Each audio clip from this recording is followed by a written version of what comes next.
Look at this. Holes in the leaves, curled, yellowing foliage. Buds that never even get the chance to open. If your roses look anything like this, you've got unwanted guests. And by the end of this video, you're going to know exactly what they are and exactly how to get rid of every single one of them, naturally, without a single harsh chemical. We're covering the 5 worst rose pests: aphids, Japanese beetles, spider mites, thrips, and rose slugs, plus a bonus fix for black spot, because a healthy rose is a pest-resistant rose. I'm going to show you exactly what to look for, exactly what to mix, and exactly how often to apply it, so by the time we're done, you've got a complete game plan sitting in your back pocket. Drop a comment and let me know which pest is giving you the most trouble right now. And stick around, because chances are we're covering it today. Let's first identify what's actually attacking your roses. Before you treat anything, you need to know what you're dealing with, because the wrong treatment wastes time and lets the real problem keep spreading. Let's go through each one so you can match it to what's on your own bush right now. Aphids, tiny green or black bugs clustered on new growth and buds, often in groups of dozens. You'll usually spot a sticky residue on the leaves, too. That's called honeydew, and it's a dead giveaway. Japanese beetles. Metallic green and copper beetles that chew leaves down to a lace-like skeleton, usually feeding in broad daylight in groups, which makes them easy to spot but frustrating to watch. Spider mites. So small you'll barely see them with the naked eye, but you'll see the damage. Fine webbing and yellow stippled leaves, especially in hot, dry weather. If you're not sure, hold a white sheet of paper under a leaf and tap it.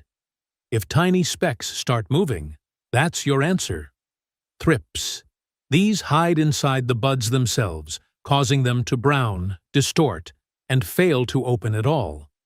If your buds are forming but never blooming, thrips are the first thing I'd suspect. Rose slugs, which despite the name are actually sawfly larvae, not slugs at all. They leave behind a window pane pattern where they've skeletonized the leaf tissue but left a thin, papery surface layer intact. Once you know which one you're up against, here's exactly how to handle it. Starting with the most common culprit of all. Aphids. These are the most common rose pest out there, and thankfully, one of the easiest to handle. Here's your full plan, step by step. Step 1. The water blast. Every morning for a few days, spray your roses hard with a strong jet of water from the hose, focusing on the undersides of leaves and around buds where aphids cluster. This physically knocks them off the plant. And because aphids move slowly, most won't make it back up. Step 2. DIY soap spray. Mix 1 tablespoon of mild liquid dish soap into 1 quart. That's 4 cups of water. Pour it into a spray bottle and shake gently.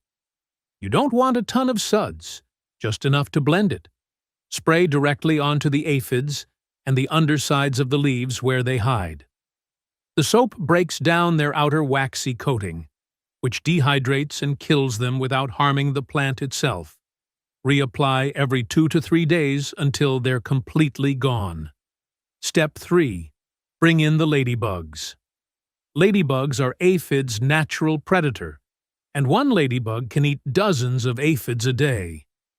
You can order live ladybugs online or pick them up at most garden centers, then release them in the evening near your roses so they settle in overnight instead of immediately flying off. Bonus: neem oil. Mix 2 teaspoons of neem oil with 1 teaspoon of mild dish soap, which acts as an emulsifier to help the oil blend into the water, into 1 quart of water. Spray every 7 to 14 days as a preventive measure, ideally in early morning or evening, to avoid affecting pollinators that are active during the day. Make sure you always test any spray on 1 leaf first, and wait 24 hours before treating the whole plant. Next, let's talk about Japanese beetles. These guys are more stubborn than aphids, but still completely manageable without reaching for chemicals. Step 1. Hand-pick them. Early morning, while it's still cool out, beetles are sluggish and slow to fly, which makes this the easiest time to catch them. Knock them straight into a bucket of soapy water. 1 tablespoon of dish soap per quart of water is enough to break the surface tension so they can't climb back out, and they'll drown quickly. Step 2. Neem oil spray. Use the same mix as before. 2 teaspoons neem oil, 1 teaspoon dish soap, 1 quart water. Neem doesn't just kill on contact. It disrupts the beetle's feeding and reproductive cycle over time, so staying consistent with weekly applications matters more than any single spray. A word of caution on beetle traps. Pheromone traps can actually pull more beetles into your yard than you started with, since they release a scent that attracts beetles from well outside your garden. If you decide to use one anyway, place it as far from your roses as possible, ideally at the opposite end of your yard. Next, let's move on to spider mites. These thrive in hot, dry, dusty conditions, which is exactly what makes rose bushes vulnerable during the peak of summer. Step 1. Water spray. Just like with aphids, a strong jet of water aimed at the undersides of leaves knocks mites and their webbing right off the plant. Do this every couple of days while the infestation is active. Consistency is what breaks their reproduction cycle. Step 2. Insecticidal soap or neem oil. Use the same 1 tablespoon dish soap to 1 quart water mix, or the neem oil blend from earlier, and spray thoroughly, making sure to coat the undersides of the leaves, since that's where mites actually live and feed. Step 3. Prevent them from coming back. Since mites thrive specifically in dry conditions, regularly misting your roses in the early morning raises the humidity right around the leaves and makes the environment far less inviting for them to move back in. Let's move into thrips. These are sneaky because the damage, brown, distorted buds, often shows up before you ever actually spot the pest itself. Step 1. Sticky traps. Blue or yellow sticky traps placed near your roses will catch adult thrips as they move between plants. And they double as an early warning system so you know how bad the infestation actually is before it spreads further. Step 2. Soap or neem spray. Use the same ratios as before. 1 tablespoon dish soap per quart of water, or the neem oil mix. Sprayed directly onto buds and new growth every few days while thrips are active. Step 3. Remove affected buds.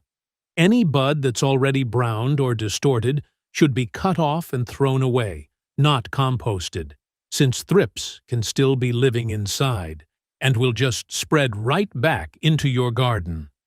The next pest on the list is rose slugs. Don't let the name fool you. They aren't slugs at all. They're the larvae of a small wasp-like insect called a sawfly, and they can strip a bush surprisingly fast if you don't catch them early. Step 1. Hand-pick small infestations. For light damage, simply pick the larvae off by hand and drop them into a cup or bucket of soapy water, using the same 1 tablespoon per quart ratio. Step 2. Insecticidal soap spray. Same 1 tablespoon dish soap to 1 quart water ratio. Sprayed directly on the larvae themselves and on the undersides of leaves where they cluster. Step 3. Water spray. A strong hose spray on the undersides of leaves also physically dislodges them, which is especially useful for larger bushes, where hand-picking every larva just isn't practical. Now for a bonus section, because black spot is the fungal issue that goes hand in hand with pest damage.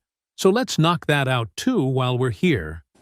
DIY baking soda spray. Mix 1 tablespoon baking soda, 1 teaspoon mild dish soap, and 1 gallon of water. Spray weekly on the leaves, especially after rain, since that's when fungal spores are most likely to take hold. Prune for airflow. Remove crowded, crossing branches so air can move freely through the plant. Fungus and pests both thrive in still, humid conditions where air doesn't circulate. Water at the base, not overhead. Wet leaves left overnight are an open invitation for both fungal disease and pests looking for a place to lay eggs. Water your roses at soil level in the morning so any moisture that does reach the foliage has all day to dry off. Let's recap your weekly rose maintenance routine, so you've got one simple checklist to follow going forward. Inspect leaves and buds, top and bottom, for early signs of pests. Spray preventively with your neem oil or soap mix every 7 to 14 days. Prune away damaged or diseased growth right away, rather than letting it linger. Water at the base in the morning, not overhead in the evening. The best part about all of this? Every single method we covered today is safe for pollinators, safe for pets, and safe for you. None of the harsh chemical pesticides that hurt your garden's ecosystem while barely solving the problem long-term.